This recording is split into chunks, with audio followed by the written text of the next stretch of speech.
Hello, everyone. It's Sherry here with Pearl at the Mailbox, and we are continuing our January feature of strong, amazing warrior women that are in this fight to protect children and families.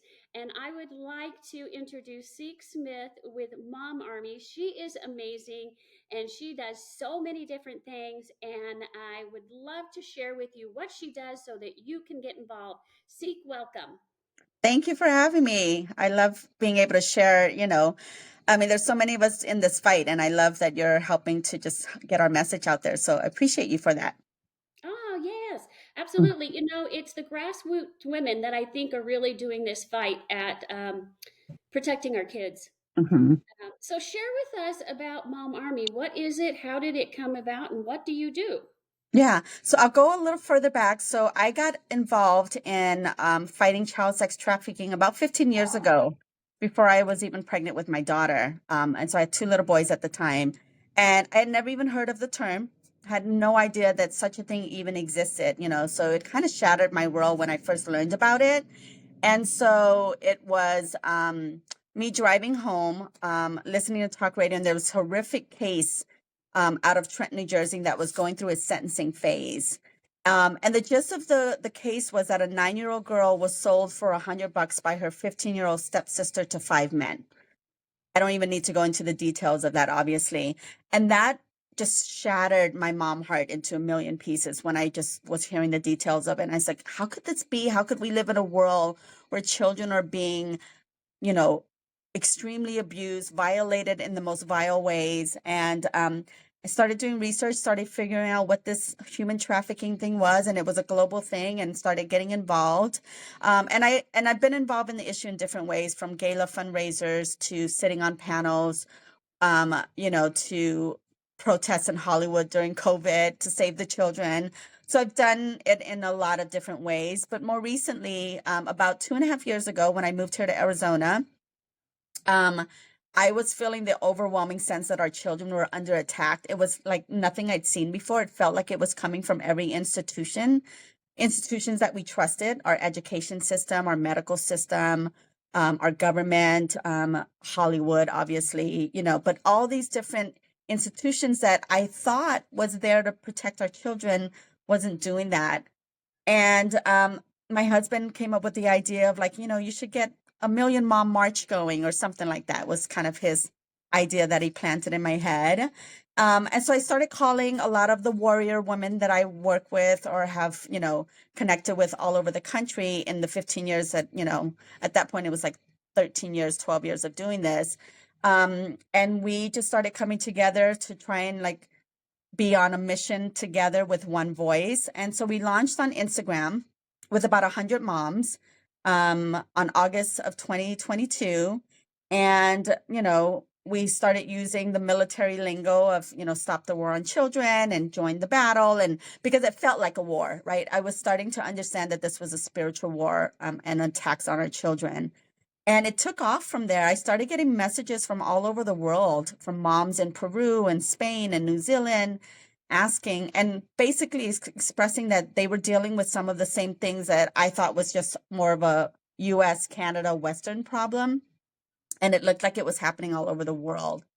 And from there we started chapters. We started doing other national campaigns. A few months, maybe 3 months into Mom Army, we did the Cancel Balenciaga 20 city nationwide protest. We've done 35 city, Stop the War on Children protest last year. A couple months ago, we did a candlelight vigil to bring attention to the 325,000 missing migrant children at the border. So we do a lot of work with our leaders across the country at the state level with legislation and policy. We try to go and support bills that we feel are closing the loophole or protecting children better, safeguarding them, and then bills that are holding, sex offenders and predators accountable and having harsher punishment. So we do it all. We do whatever feels right, for um, anything that allows for us to get involved in protecting children. So a lot of it is in policy, a lot of it is in protests. We've gone to school board meetings and things like that. So that's a snippet of who we are. That's just so small amount of what Yeah. you're doing, which is because you're all over the place. For people that have not met Seek, she's like this energizer bunny. She's everywhere. She's involved in so much, and she brings an army with her when it comes to especially battling on the front lines with legislation and policy. And Mhm. I love that. And it's Yeah. time for 2025. We're going to be doing it again. We've got some more legislation coming Yeah, coming up. and that's what we try to do. We really try to lend support to people like you who are doing the hard, heavy lifting, right? The heavy lifting of talking to legislators, of drafting bills, of introducing laws that can really start to close the loopholes. And for us, it's like, well, if we can bring a few people to sit in the hearing, to even help testify, like that's what our team in Sacramento does that really well. They work with Shannon Grove on some of her bills. And then, I have had to fly out there to, participate and, for press conference or things like that. So wherever we can, like I said, lend a helping hand and lend some support. That's really where we try to go, is to support the other warriors like you who are out there fighting just as hard. But it's a team effort. We have to do Hmm. it as a team, and unfortunately, a lot of times we have to fight against these really big organizations that have the money, but they don't do the work. Yeah.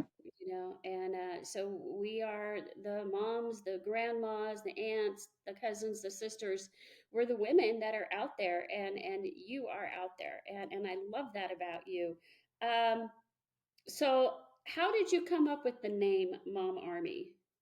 Well, that's an interesting story. When we launched, because my husband said, you need a Million Mom March. So we actually launched as Million Outraged Moms.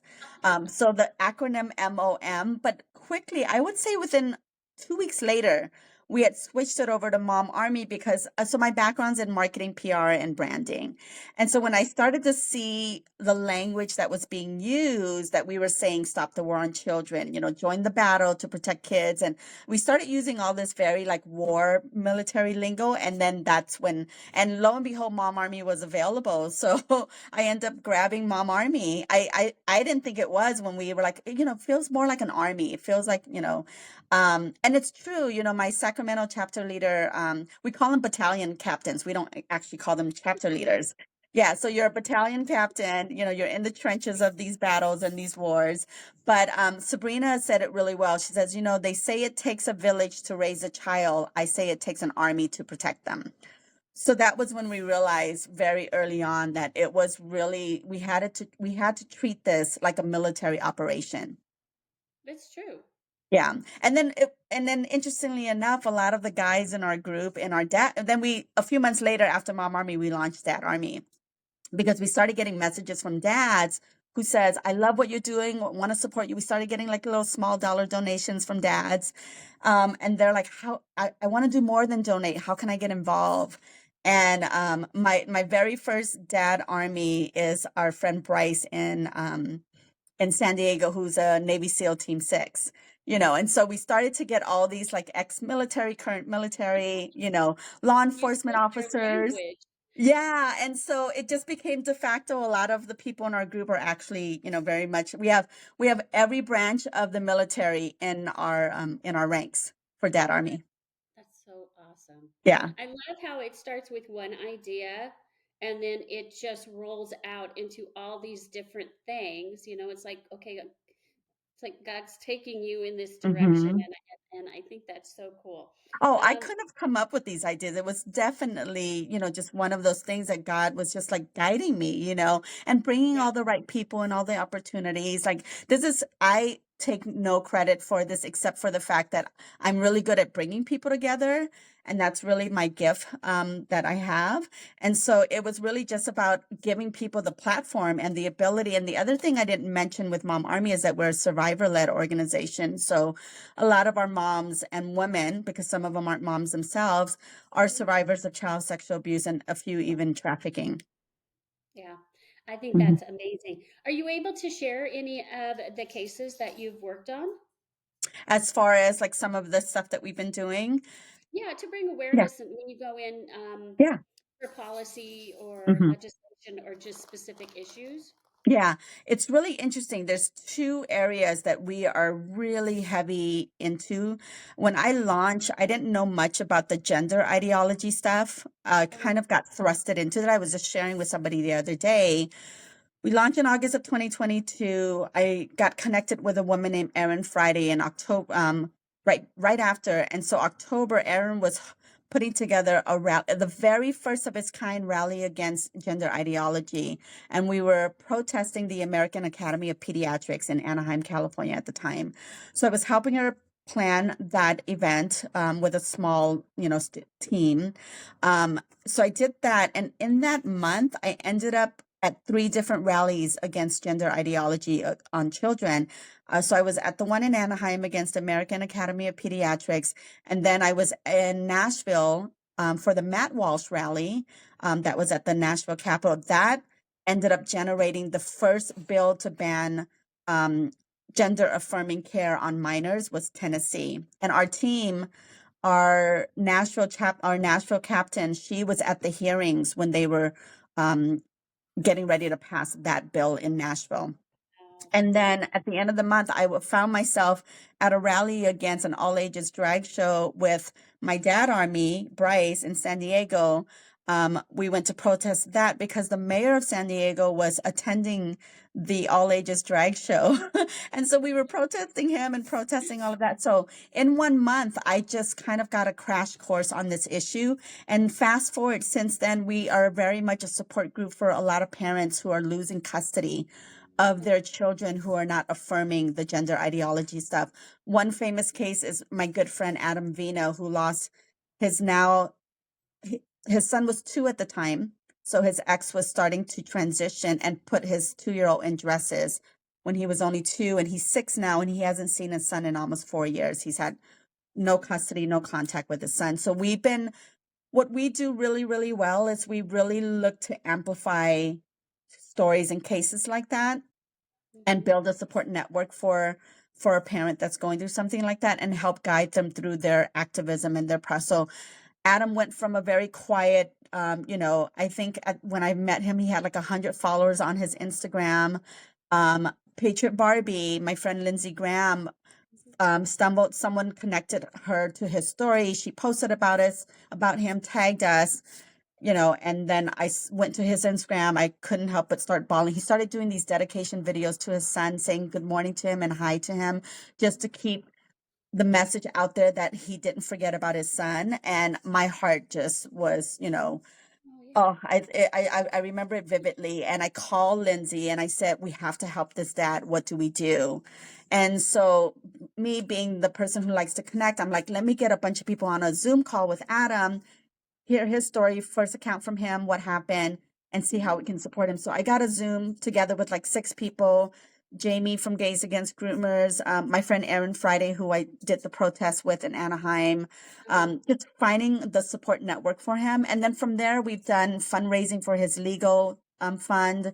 We've done got him on podcasts, and he's gotten himself on different TV shows to keep his story out there. Wow. We did a rally for him when he went to court in Pasadena last fall, a year ago.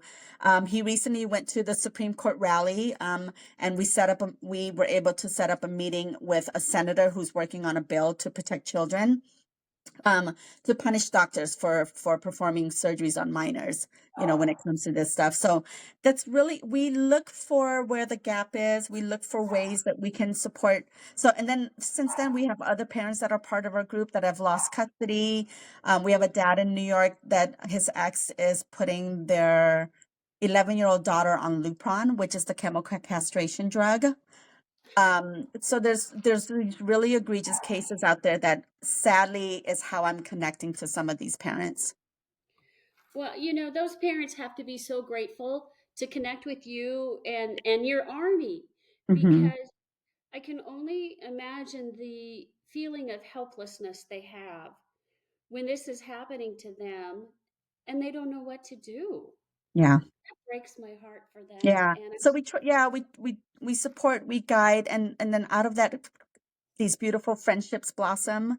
So a lot of yeah, these parents who initially came to us for for some guidance, have become really good friends, so it's been a beautiful journey, to say the least.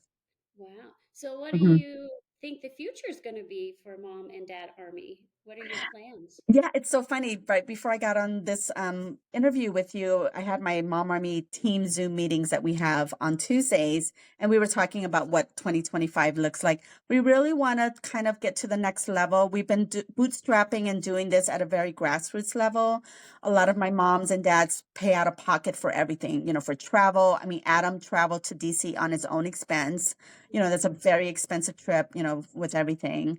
But he felt it was really important to be there. He got some great interviews. And again, he got to meet with Senator Marshall out of Kansas, who was introducing a bill. And so we really want to go into next year to help the organization grow and financially support everybody in our group. We'd love to start fundraising and getting donors who can help cover travel costs, who can help cover, operational expense. So we're looking to do that. And, we've been 2.5 years into this.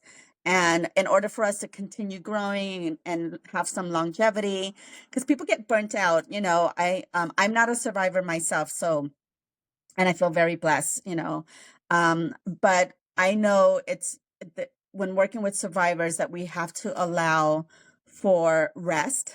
We have to allow for creating a space that feels very safe and that honors them and their story. So I'm always looking at how can I best support my survivor moms. How do I help amplify their voice when they're ready to talk about the things that they want to share, when they're ready to turn their pain into purpose, and then they're ready to really do the work that continues on their healing journey. So I really want to figure out more resources to support that. I love that. So I will definitely include your website so people that are listening, if they feel led to drop in some money, which you need to do, please do. All of us on our front lines, we fund so much of what we do out of our own pockets Hmm. because we Yeah. really care. We Yeah, want to I'm sure be. you've been doing it for a very long time, and and I always joke, my husband, he's the sole provider, and it's like, he's the one booking making sure I get on flights to go places and to do things, because it costs money. I jokingly say activism doesn't pay. If anything, you spend more money. You're right. You're right. But again, I go back to where people lose sight of the people on the front lines, and we're the Mhm. ones that need the funding instead of these mega organizations that a lot of times I don't see the fruits of their labor. Yeah, Uh, Not putting them down. It's just, yeah, when yeah. we're down here doing the battle. So Hmm.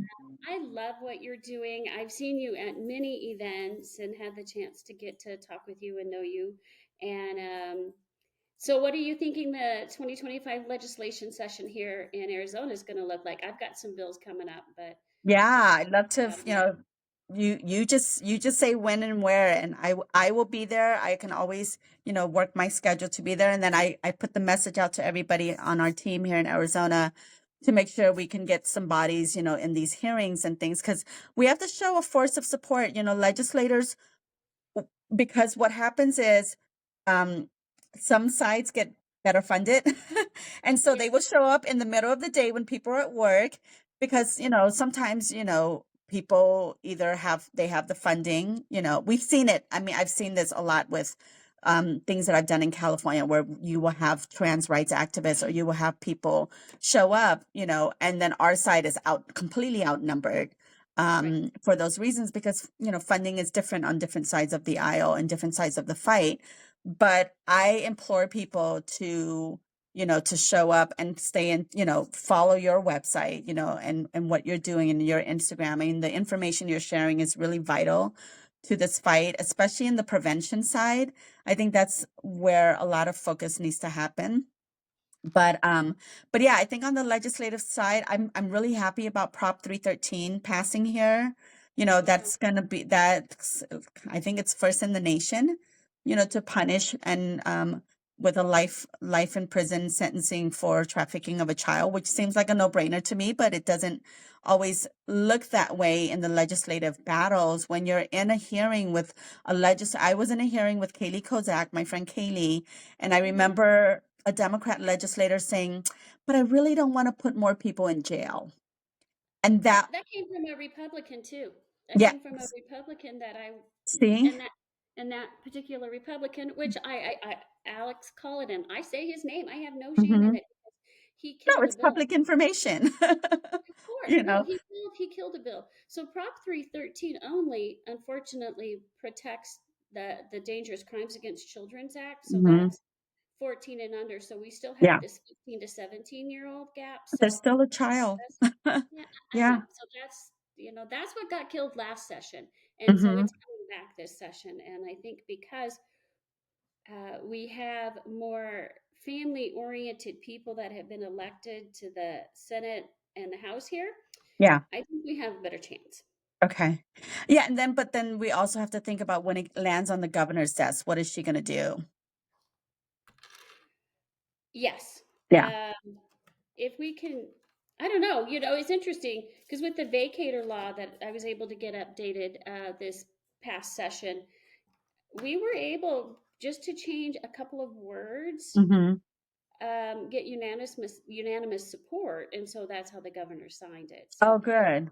yeah, it Hmm. actually it didn't impact the bill in any way at all. All they wanted was to add. It's kind of comical because all they wanted to add was a child as a prostitute, but according to law, a child can't be a prostitute. No. But they wanted that language in the bill, so we put it in there, and they did, Hmm. and so it was signed. So anyway, Isn't it crazy, the semantics and the it is. with words and everything, the technicality of it? And I think that's what people on the outside don't understand with the process. I'm learning a lot. I'm learning a lot from you. I'm learning a lot from Kaylee. And, from my team in California, that when it comes to drafting these bills and the language that's in it, literally it could be a word or two here and there, and it could really completely change the support for it, the, opposition to it. Um, I really hope going into the future and going into the next session, not only here in Arizona, but across the country, that more and more people are going to be inspired to introduce bills that will start safeguarding children. And it's inch by inch. By no means can we just like hop over. Um, we're, I think culturally and societal wise, I was under the impression, naively, that we were a society that protected children. And once you start to pull the curtain back, you realize it's the complete opposite, you Absolutely. know? Yeah. Oh, It's absolutely. and I said that on a podcast, and I was looking at an old footage the other day, but I basically said there's no money in protecting children. There's a lot of money to be made when you traumatize and harm children. And 100%. really that's the driving force of all of this. Yeah, absolutely. It's very So profitable. you dealing with California legislation as well as Arizona, I could imagine they're completely different battles. Yes. California is pretty like out there, right? Yeah, they're super majority Democrat, really, really out there legislators that I mean, walking the halls of Sacramento, the Sacramento Capitol. I'll give one incident. We were there to oppose a couple of bills, and we're usually there in opposition. There is hardly any bills to support in California. So that gives you an idea of what we're dealing with in California. Shannon Grove, I can name a handful of legislators that are our allies. Shannon Grove, Josh Hoover, Bill Asaley. There's a few people that are really, really good, good, strong proponents of the things that we want to do. But we were there and we were trying to talk to a Democrat legislator, and we were able to get in. I won't even say, I can't even remember which Democrat legislator this is at this point, but we were able to talk. And then within minutes, the Capitol Police was called on us. Oh So no. mind you, we're walking the halls of the state capitol, trying to talk to no, I mean, there was nothing that would even, merit calling the Capitol Police. But yeah, Capitol Police came, and then there was an instance where I was waiting outside of a meeting that Scott Wiener was sitting in for about 45 minutes. And when he came out, I wanted to ask him a specific question about a bill that he sponsored. And before I could even get I'm 5'2", Scott Wiener's like 6 feet something. And before I could even like walk up to him, like two of his bodyguards jumped in front. I mean, he walks around the Capitol with three bodyguards. I'm sure on taxpayer funded money. Yeah, it's really crazy. So it's definitely an interesting front. You know, our friends Denise and Tara, who are veterans at stomping through the hallways of the Capitol in California, we work very closely with them. They were there, you know, they've been fighting, you know, California legislators and trying to work with them, you know, for 10 years now. So we do a lot of work with them. So we ally a lot. I'm a big believer in coalition building, that we Yes, can't do this alone, that we really do yes, need to build an army. And so yes. we work in California. We have built a pretty impressive coalition of nonprofits, parent group leaders, legislators, different groups, and things like that. So we work with the California Policy Center, Lance Christensen. It's a Okay. libertarian nonprofit. They do a lot of free training, leadership training, that type of thing. We work with with Greg Burtz with the California Family Council. So they're very pro family, you know, issues, and a lot of pro life stuff. So we try to support, you know, we try to stay up to date with things. So I get on some of their meetings and things like that. So I really try to stay in communication with other groups that are doing great work, and then figuring out how we lend support to what they're doing.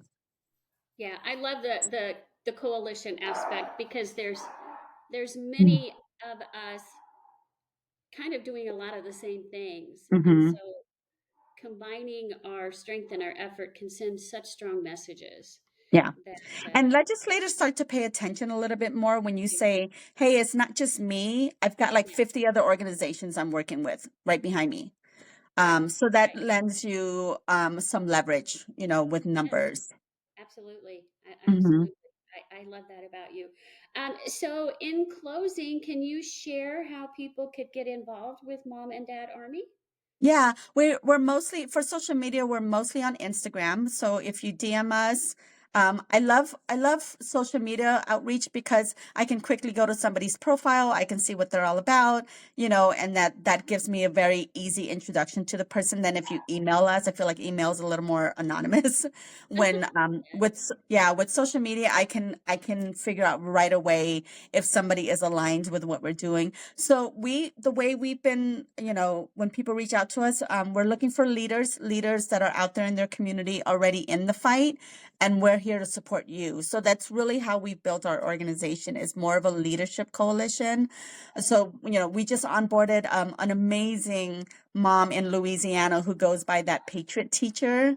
And she's been so outspoken, unapologetic about all the issues that, you know, she's had to see, you know, working in the public school system. Mhm. And so she reached out to us. So we're always looking for people who are unafraid, unapologetic, who are willing to go up against a system that, you know, that is corrupt, you know, that isn't protecting children. And then we find ways to support what you're doing locally. So that's what we're looking for. So, you know, shoot us a DM. It's just the dot mom army and the dot dad army. And then on our website is mom-army.com. Okay, I love that. And I'm sure that when people listen to this, that there's many people that often say, "How can I get involved? What can I do?" Hmm. But my organization's so specific in one lane, but you have an umbrella of many things that you Yeah. cover. And this is a great opportunity for those that say, "I want to get involved, but I don't know what to do," to connect with you and be a voice among many voices, because a lot of Hmm. times people are uncomfortable to be just a single voice, Yeah. but to be a voice, and then that creates the army. And I Hmm. encourage anyone to DM her, email, seek, and get involved. Just Yeah. get involved at And your what, comfort. you know, and again, I always want to clarify, I'm here to support what you're doing. So people are already feeling called to a certain area of protecting children. And we're kind of a big tent, big umbrella organization where, you know, one mom might be very, very passionate about, you know, online protection of children.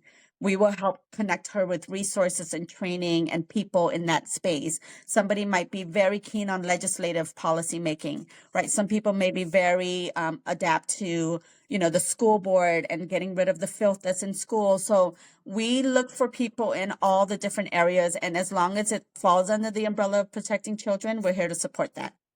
I love that. I love that so much. Hmm. I'm so thankful that I connected with you, Thank you. and I'm amazed at all that you do. I don't know Oh. how to do it. Well, I Uh, couldn't do it without, you know, the work that you do too. I mean, it really is a bridge building kind of thing. yes. So, you know, so I commend you, you know, hats off to you for not only, you know, enduring your nightmare of a journey, but coming out on the other side to do this amazing work that you're doing now to protect, you know, others. Well, I appreciate that. Okay, everyone, please, I'm going to link our websites below. And do you have anything in closing that you would like to say, Seek? No, I mean, the only thing I want to say is to wherever you feel called to get involved, just say yes and just start that journey. 100%. I Mhm. agree. All right, Seek, thank you so much for your time. And again, this is January Human Trafficking Awareness Month. So please find how you can get involved, whether it be a walk, a run, an organization that you feel called to, just to make a difference to protect our kids. Yep. Thank you.